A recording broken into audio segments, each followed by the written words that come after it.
In this video, I try something I've never done before and cut a hole in this $300 butcher block top, which was terrifying. I will show you how to make a drawer for a trash can with a unique design feature. Can you guess what it is? And if that's not enough, I'll share with you a secret of getting perfect drawer fronts that will save you tons of time and money and literally guarantee professional results. Will this butcher block top be going up in flames, or will everything turn out okay? You'll need to stay tuned to find out. Now this is the part of the project where I would typically start working on my drawer boxes and installing drawer hardware. Unfortunately, my drawer slides haven't come in the mail yet, so I'm gonna move on to the top. Now this top is beautiful, it's a white oak top, but it presents a bunch of challenges. First of all, it's only 96 inches long, and the space I have is 93.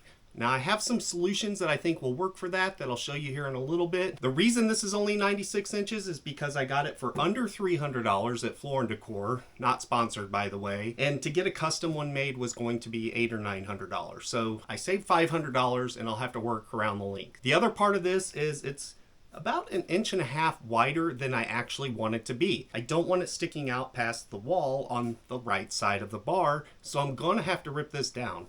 I don't have a track saw, so I think I'm gonna run this through my table saw. It weighs probably 100 pounds at least, so it's going to be a little bit of a challenge. I'm not worried about my saw stop being able to rip this down to width, but it's gonna be heavy and maybe a little dangerous. The third thing is I have to cut out a hole for the sink. So that's another thing that we'll get to here in just a minute. I was terrified to try this. I've never done anything like this before, but I figured a $300 piece of wood is a good place to start. There are 100 things that could go wrong. I could cut a hole for the sink too big, cut it in the wrong place, have major chip out. Maybe my measurements are wrong and the sink would hit the side of the cabinet, or there wouldn't even be room for a faucet. Why did I think this was a good idea? In theory, this should work. But at this point, I'm not 100% confident. Heck, I'm not even 50% confident this is going to work, and the stakes are really high. What you watched me do so far was mark out where I think the location of the sides of the sink box will be. This should help me center the hole for the sink in the cabinet box,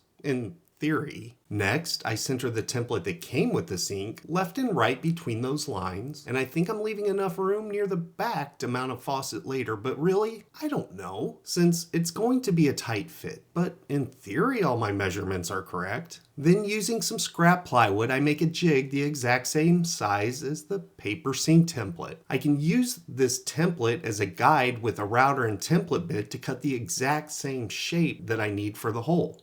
I think this will work. In theory, it should. Next, I drill some holes in the corner of the material I need to remove, staying well inside my marks so that in theory, I can cut the majority of the material out with a jigsaw. And spoiler alert, this actually worked really well. I was able to use my jigsaw to remove the bulk of the material for the cutout. Now, getting this piece out was a little more difficult than I anticipated, but with some convincing, it didn't stand a chance. Well, I can't stop now, but at this point, I was terrified. This is the part I've been dreading. I used some double-sided tape and some clamps to attach a jig to the bottom of the butcher block top, then flip the whole thing over and mentally prepare myself for ultimate success or utter failure. At this point, I haven't proven that any of this will even work, but in theory, the ball bearing on this 1/4-inch template bit should ride along the edge of the plywood template, so the router bit can cut a perfect hole that will fit the sink. But the router could tip and gouge out the edge of the hole. I could get some major chip out, and maybe the location of this hole is in the wrong spot. Either way, I went full send on this top and slowly took a little material out with each pass of the router. I did this until the bearing of the router was riding up against the template perfectly. You know, to test my theory. Now to live bin to see if these theories worked out or if he needs to start a fire and ask his wife for another $300 to start over and try again. So to be honest, that was the first time I've ever done anything like this. Creates a huge mess, just so you know. I've got stuff everywhere, but I'm really happy with the way this turned out. And now I can just start sanding this down before we apply some finish. Oh, and I almost forgot. Before I start sanding this down and getting it ready for finish, remember how this was too short because I wanted to save about $600? All I'm going to do is take a piece of scrap that we took off the back to get our width right and I'm just going to cut it down to length and put it on each side. Now this isn't going to be perfect, but most of this is going to be covered by a trim piece once we do our shiplap on the wall. I just need it really to fill the gap in the front. And before putting a coat of finish on the top, I decided to knock down all the edges, including around the sink opening, with a 1/8 inch roundover bit. Oh, and I had to freaking sand this whole thing too, so if anybody knows a way that woodworkers can avoid sanding, please let me know in the comments down below, because sanding sucks. Hey Ben, what are you going to finish that top with? To finish this top, I'm just going to use some Rubio Monocoat Pure. Now this stuff's pretty easy to use. You just mix a 2-part system together and then apply just a very little amount with a white buffer pad and then wipe off the rest with the shop towel until it feels dry. Another tip is I like to just cut off a piece of white buffer pad and put it on my orbital sander and use that as a buffer to make sure that I get all the oil into the wood grain. Now for the moment of truth, the big reveal. Will this top actually fit? Will the sink fit? I am proud to say it does, and in full transparency, there is a little gap on either side, but I have plans to cover that with some trim and shiplap later. And I promise you my wife won't mind either, because in the end we saved $500 to $600 using this top versus ordering a custom top online. And I'm actually just going to attach a top with a bead of Lexel. This will allow the wood to expand and contract if it needs. It's super durable. This top's already really heavy and it's not going anywhere.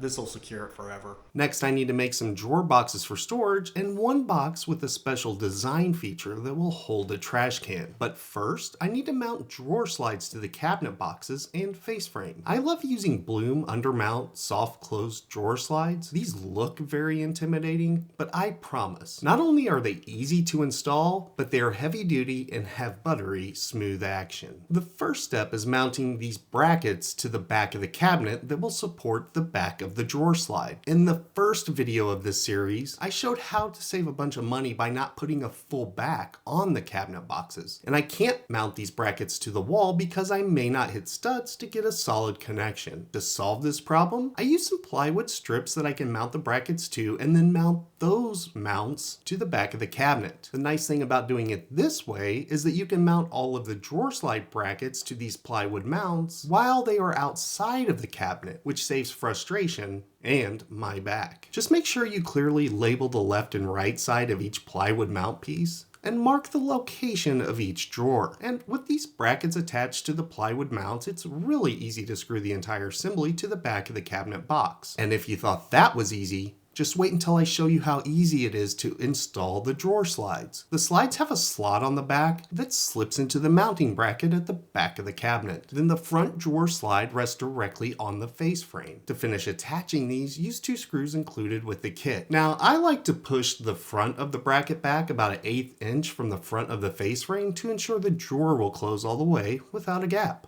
If you didn't know, the instructions that come with the drawer slides provides an algebraic equation to figure out how big to make your drawer boxes. They could probably also be used to build a rocket that would take you to the moon. Honestly, I've never tried to figure these instructions out. However, there are some measurements you need to be aware of. The front and back of the drawer box need to be the length between the outside edges of the slides. The length of the drawer box will be the length of the slides you purchased. You can make the height of your box anything you want. I typically make mine 1 inch shorter than the opening of the face frame. And that's it for now. To start making drawer boxes, just rip some plywood down to the box height you desire. There is one measurement to be aware of, and that's where the plywood bottom of your box sits. There needs to be a 9/16 inch gap, basically a little over a 1/2 inch clearance between the bottom edge of the box side and the bottom of the plywood bottom to allow space to mount the drawer clips on the bottom of the box later. I know that sounds complicated, but this will all make sense in just a few minutes. Moving on,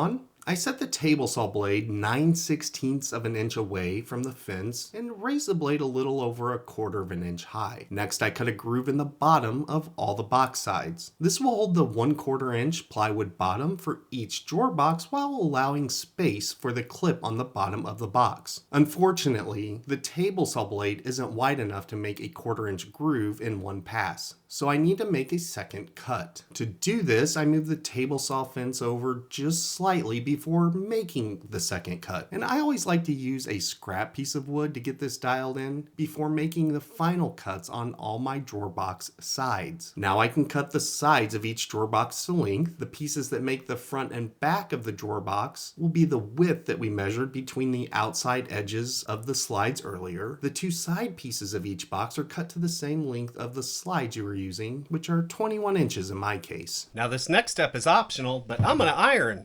I'm actually gonna use this iron to put on some edge banding. So this has a heat activated adhesive on the back. I'll just cut a strip a little bit longer than the top edge of my drawer box. I'll iron it on and then trim off the edges with this handy little tool. Couldn't be easier. Now this is an optional step. I don't like the way that the plywood edge looks when you open the drawer, so I'm only going to do this on the top edge, and it only takes a couple of minutes. And here you can see the difference between the two pieces. This is with the edge banding and this is without. And before I forget, because I actually always forget to do this, you'll need to notch out 1.5 inches off the corner of each back box side to allow space for the drawer slide. Now this can be done once the box is assembled, but it is a lot harder, trust me. And with the corners cut out of my back pieces to allow the hinges to slide through, I'm just going to give this a little bit of a light sanding before we start assembly. To assemble each box, I slather some glue on the edge of the front piece like mayonnaise, then sandwich the front of the box between the two sides. Next, I add some 16 gauge nails to hold everything in place. Then I slide a 1/4 inch piece of plywood into the groove we cut earlier like some sliced smoked turkey. Finally, I attach the back with some more mayonnaise, I mean glue, and a few French fries. I mean nails. I swear I used nails. You know, I'm gonna go grab lunch while Live Bin shows you how to attach the Bloom drawer clips to the bottom front of each box. Now once the drawer is done, all you have to do is add these little orange sliders in each corner. These will attach the whole drawer to the rail. And these just to get attached with a couple of little screws. Now that my lunch is over, I need a place to throw my trash away. And this is where the trash drawer really comes in handy. Now this drawer does have a special design feature which seems odd, but often overlooked. I'm going to start by cutting a random angle on each side piece of the drawer box. I also make the back side of the drawer box shorter than the front. Now I need the front of the drawer box to be about 1 inch smaller than the opening in the face frame like any other box drawer, so we have a place to attach the drawer front later. Now other than the funny angled sides and the short back on this box, it's assembled the same way we made our sandwiches earlier. I mean drawer boxes. The way we made our drawer boxes earlier. Geez, is it already time for a snack? I wonder if Live Ben can tell me why he made this box a funny shape while I go get a snack. Now I already know what you're thinking. Ben, why did you take the time to put an angle on this instead of just making a square box? Well, I have a reason for that. When I put the trash in here, inevitably there's going to be trash that gets caught in the back of that drawer and it's going to fall on the ground. And if this was a tall box, the only way to get to it would have to be take this drawer out, which is fairly easy. But by putting an angle on the back like this, it allows me to get back there and get any trash that falls behind that trash can. Now just set the drawer box on top of the slides, clip the slide into the orange clips on the bottom of the box, and enjoy the smooth, buttery soft close action. And now we'll go back to Live Bin for the drawer front hack you have all been waiting for. The last thing we need to figure out is what we're doing for cabinet drawers. And I'm not going to lie, I didn't make these. I actually went to the cabinetdoorstore.com and ordered these for about $30 a piece, and there was free shipping. There's a couple of reasons for this. A, I don't even think I could buy the materials to make these for that much, for about $30 a piece. And B, I just didn't have time to do these on my own. I've made cabinet doors before for $30. These were delivered in about 5 business days and they look great. So now I'm just going to paint these and get them attached, and then we can install the hardware. Now, I won't bore you with painting clips. If you're curious, I used a brush and a small roller to complete this torture task. I used some double-sided sticky tape to hold the drawer fronts in place while I attached them to the front of the drawer boxes from behind with some screws. I also used a scrap piece of wood between each of them to get them perfectly spaced. And to finish everything off, I made a jig with some scrap plywood to mark and drill holes where I wanted the drawer handles to be. So, after 2.5 years of figuring out what exactly we wanted to do with this space, it's finally complete. It turned out beautiful. We've got nice storage with soft close hinges. place for drinks, a new sink here in the basement, which we didn't have before, and even a place over here for the trash. Make sure you're subscribed down below, and thanks for watching.